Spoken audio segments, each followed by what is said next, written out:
Yan, pagkatapos nila na maikabit yung lambat, tatabugin naman. Para yung isda ay mapapunta doon sa lambat.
Yan, kapag ang isda ay marami at natatakot doon sa pagtatabog nila, yun sumasa lang o pumupunta doon sa lambat, nahuhuli ng lambat.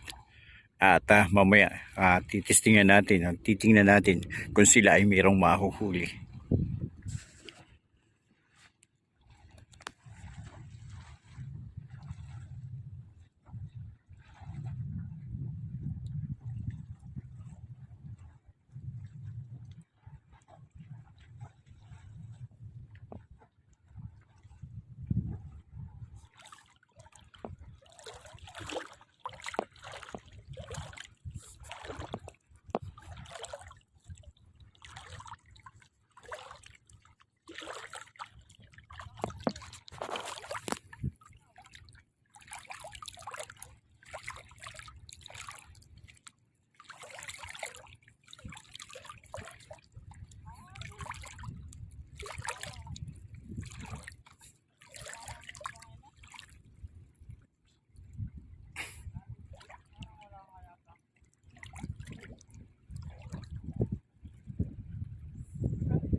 Yung papakita ko po sa inyo yung klase ng lambat na kanilang ginagamit.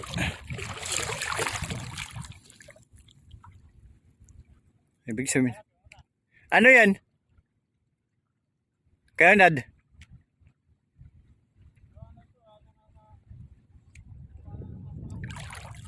Parang may huli. Mayroong pinatay.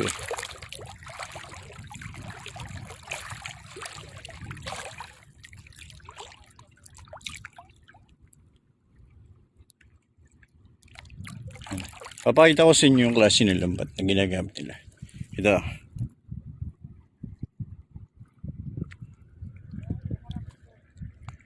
Yan ang pan-trap nila.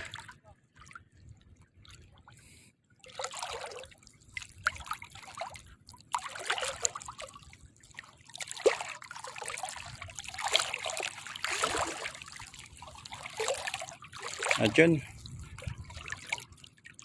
titingnan natin, parang may huli. May isang huli. Ayan ang huli. Yan ang huli. Isa sa huli nila. Sana huwag makawala. So wala pa silang huli.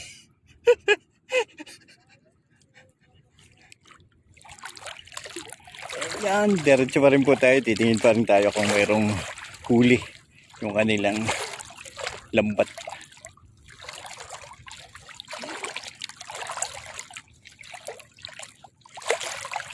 Check natin.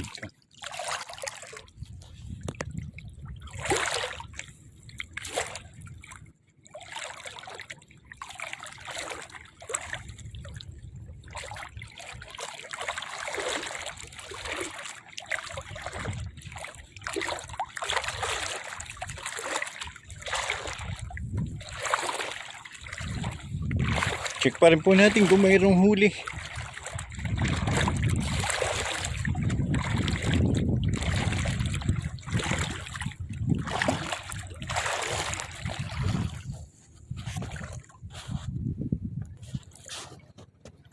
Yun, kaya wala na tayo ibang nakitang huli o natanggal na nila.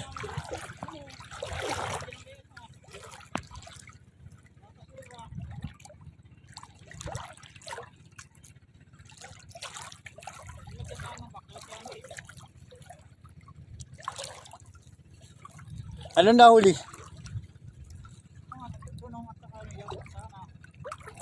Ay, pero meron.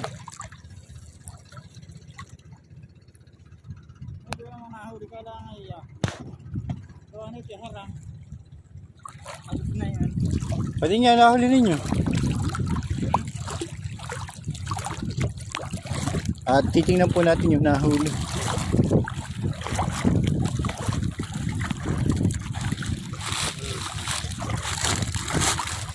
Yan, si hirap na po manghuli ng isda. Oh, ano to? Ako'y. Pakoy.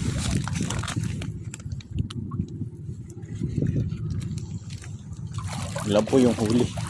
At yun po ay maraming kadkad ng lambat.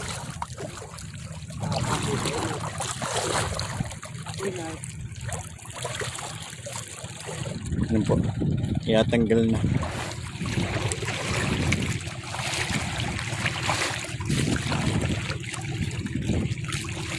Nasaan dulo? Mga kapatid.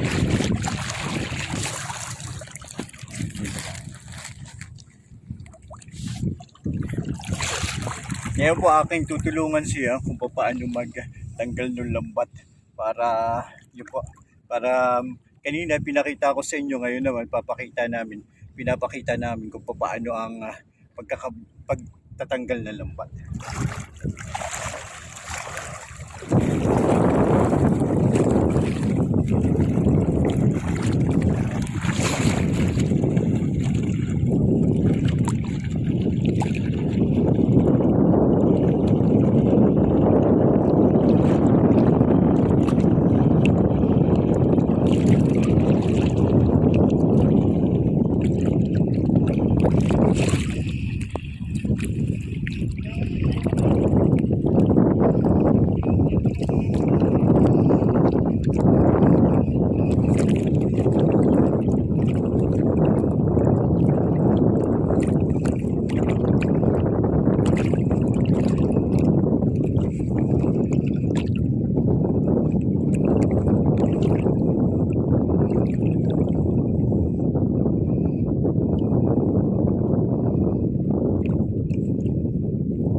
Huli pa ng pangilan. Ito naman, itong isda ito, kaya tawag ito nilang pangilan. At ito, sa pagkakalag ng isda, kinakailangan kung kakasya dun sa butas ng lambat, dun sa mata ng lambat ay papako na lang. Tawag ito, ihuhugsot na lang, papaliitin na lang, ganyan. Tapos tanggal na. Yan yung isa sa pamaraan ng pagtatanggal ng isda. Pero maraming klase ng isda ang minsan mahirap tanggalin. Dali tanggalin pa ito na. Sandali lang. Huwag may dalang nail cutter. Yung tinatawag niyang patuna, yung sikat fish. Pag nadali ka po nun, ay yung pinakakaiyak. Nakakaiyak po yun. Pag nadali na yan, talagang sikat. Pag nadali na po yung sikat. Yan.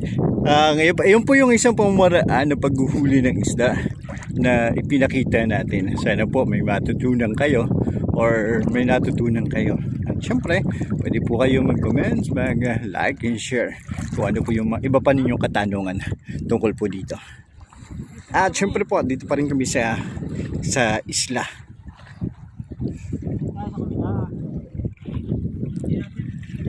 Tingnan pa po natin ano pa yung pwede niyo matutunan. Mamaya tingnan ko kung may mga corals tayong maipakita pa.